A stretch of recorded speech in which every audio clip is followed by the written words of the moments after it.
പഹൽഗാം ഭീകരാക്രമണത്തിൽ നിന്ന് രക്ഷപ്പെട്ട തിരൂരിൽ നിന്നുള്ള വിനോദസഞ്ചാര സംഘം നാട്ടിൽ തിരിച്ചെത്തി. ശനിയാഴ്ച വൈകിട്ട് 7 മണിയോടെയാണ് സംഘം ചമ്രവട്ടത്തെത്തിയത്. ഏറ്റവും ക്രൂരമായ ഒരു കൂട്ടക്കൊലയാണ് നടന്നതെന്നും പഹൽഗാമിൽ സെക്യൂരിറ്റി സംവിധാനം വളരെ ദുർബലമായിരുന്നുവെന്നും തിരിച്ചെത്തിയവർ പറഞ്ഞു. മനുഷ്യനെ ഭിന്നിപ്പിക്കുന്ന ആശയമാണ് തീവ്രവാദികൾ ഇതിലൂടെ ഉയർത്തിവിട്ടതെന്നും സംഘം പറഞ്ഞു.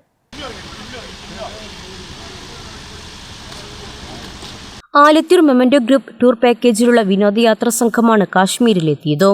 ആലത്തൂർ, പച്ചാട്രി, തൃപ്രങ്ങോട്, പുറത്തൂർ, എടപ്പൾ തുടങ്ങിയ പ്രദേശങ്ങളിൽ നിന്നായുള്ള 22 അംഗമാണ് അവധിക്കാലം ആഘോഷിക്കാൻ ഏപ്രിൽ 16 യാത്ര തിരിച്ചത്. 18 വാഗാതിർത്തിയും സുവർണക്ഷേത്രവും കടന്ന് 19 രാവിലെ ജമ്മു കാശ്മീരിലെത്തി. ശ്രീനഗറിലേക്ക് റോഡ് മാർഗമുള്ള യാത്രയിൽ 3-ാം ദിവസമാണ് പഹൽഗാമിലെത്തിയത്. സീസൺ ആയതിനാൽ നിരവധി സഞ്ചാരികൾ പഹൽഗാമിലെത്തിയിരുന്നു. താഴ്വരയിലേക്ക് ചെങ്കുത്തായ വഴിയിലൂടെ കാൽനടയാത്രയായോ കുതിരപ്പുറത്ത് മാത്രമേ പോകാനാവൂ. അമിത വാടക ആവശ്യപ്പെട്ടതിനാൽ കുതിരസവാരി വേണ്ടെന്ന് വെച്ച് ലോക്കൽ ടാക്സി ഉപയോഗപ്പെടുത്തി ആലുവാലിയിലെത്തി. തുടർന്ന് ബൈസനയിലേക്ക് പോകുമ്പോഴാണ് ഭീകരാക്രമണം നടന്നതെന്ന് തിരിച്ചെത്തിയവർ പറഞ്ഞു. അമൃത്സറിൽ സുവർണക്ഷേത്രവും വാഗാതിർത്തിയും ഒക്കെ സന്ദർശിച്ചതിന് ശേഷം ജമ്മു കാശ്മീരിൽ ഏതാണ്ട് 5 ദിവസത്തോളം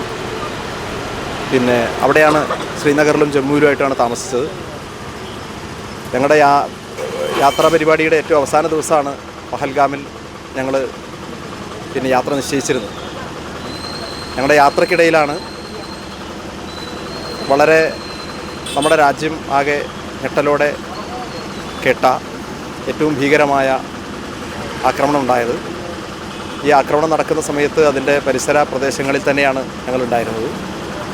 വളരെ നമുക്ക് മനുഷ്യ മനസാക്ഷിക്ക് ഒട്ടും യോജിക്കാൻ കഴിയാത്ത വിധത്തിലുള്ള ഏറ്റവും ക്രൂരമായ കൂട്ടക്കൊലയാണ് അവിടെ നടന്നത്. ഞങ്ങളത് മനസ്സിലാക്കുന്നത് വളരെ വൈകിയാണ്.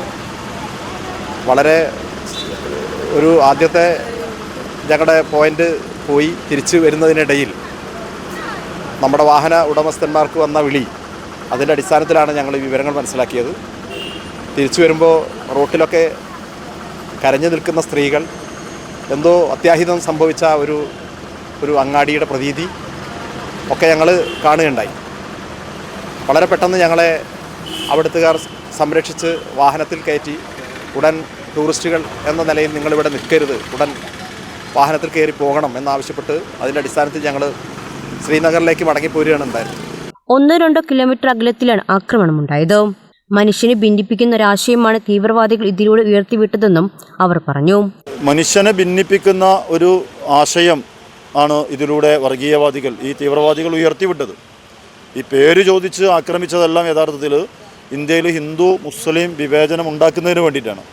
പക്ഷേ ആ വിവേചനത്തിനൊപ്പമല്ല കാശ്മീരികൾ എന്നാണ് ഞങ്ങൾ തിരിച്ചറിഞ്ഞത്.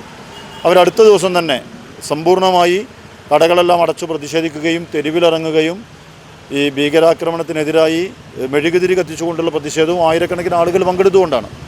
അവരുടെ ജീവിതത്തെയാണ് ഇത് ബാധിക്കുന്നത് എന്നുള്ളതാണ് ഏറ്റവും പ്രധാനം. അവരെല്ലാം ഇന്ത്യക്കാരാണ് എന്നതിൽ അഭിമാനം കൊള്ളുന്നവരാണ്.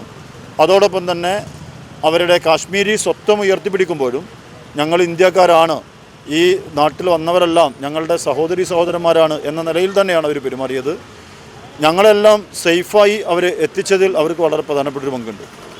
ഇല്ലെങ്കിൽ ഒരു പക്ഷേ ഈ ഭീകരമായ ആക്രമണത്തിൽ ഞങ്ങളും പെട്ടുപോകുമായിരിക്കും. എന്തായാലും അതിൽ നിന്നൊക്കെ രക്ഷപ്പെടുത്തി തന്നത് കാശ്മീരികളായിട്ടുള്ള സുഹൃത്തുക്കളാണ്. അവർ ഞങ്ങളുടെ മതം നോക്കിയോ ജാതി നോക്കിയോ ഒന്നുമല്ല, മനുഷ്യത്വം എന്നുള്ളതാണ് ഏറ്റവും പ്രധാനമെന്ന് തിരിച്ചറിഞ്ഞവരാണ്. അവിടുത്തെ സുരക്ഷാ വീഴ്ച ഏറ്റവും പ്രധാനമാണ്. ഒറ്റ സെക്യൂരിറ്റി സംവിധാനം അവിടെ ഉണ്ടായിരുന്നില്ല, ഒരു പട്ടാളക്കാരുണ്ടായിരുന്നില്ല ഈ പഹൽഗാമിൽ.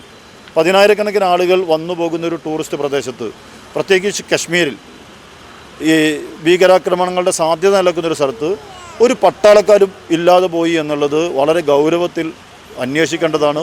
സുരക്ഷാ വീഴ്ച ഏറ്റവും പ്രധാനമായി അന്വേഷിക്കപ്പെടേണ്ടതാണ്.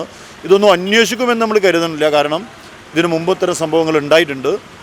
ആ കാലത്തെല്ലാം ഇത് മറച്ചു വെക്കപ്പെടുകയാണ് ചെയ്തു പോയിട്ടുള്ളത്. ഏതാണ്ട് പഹൽഗാമിൽ നിന്ന് അതിർത്തിയിലേക്ക് 270 കിലോമീറ്റർ ഉണ്ട് എന്നാണ് ഞങ്ങൾ അന്വേഷിച്ച് പറഞ്ഞത്. ഈ 270 കിലോമീറ്റർ അപ്പുറത്ത് നിന്ന് ഈ തീവ്രവാദികൾക്ക് ആയുധം ധരിച്ചുകൊണ്ട് പഹൽഗാമിൽ എത്താൻ കഴിഞ്ഞു എന്നുള്ളത് നമ്മളുടെ ഏറ്റവും പ്രധാനപ്പെട്ട വീഴ്ചയാണ്. ശനിയാഴ്ച വൈകിട്ട് 7 മണിയോടെയാണ് സംഘം ചമ്രവട്ടത്തെത്തിയത്.